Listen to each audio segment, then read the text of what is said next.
মানে এনাদের অনিয়ম আছে।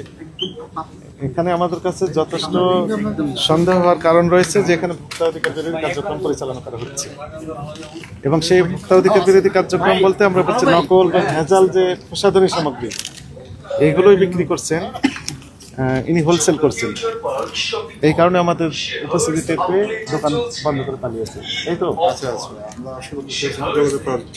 যোগাযোগ করেন, না হলে আমরা বন্ধ করলে তো উনি আর করতে পারবেন। বুঝতে পেরেছি। পাশে আর একটাতে যাই, সামিয়া আর একটা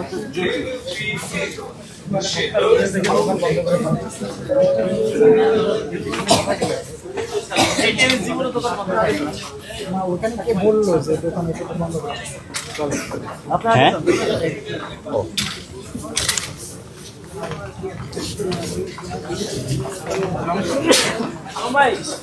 বন্ধ করেছে, তার মানে এনাদের অনিয়ম আছে।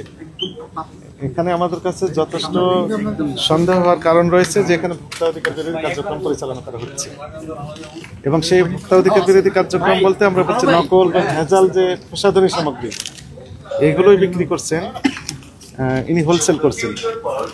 এই কারণে আমাদের উপস্থিতিতে পেয়ে দোকান বন্ধ করে পালিয়েছে। এই তো যোগাযোগ করেন, না হলে আমরা বন্ধ করলে তো উনি আর করতে পারবেন। বুঝতে পেরেছি। পাশে আর একটাতে যাই,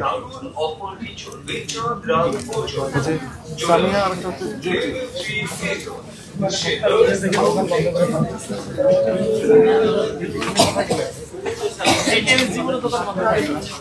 ওখানে কে বললো যে দোকান বন্ধ করে?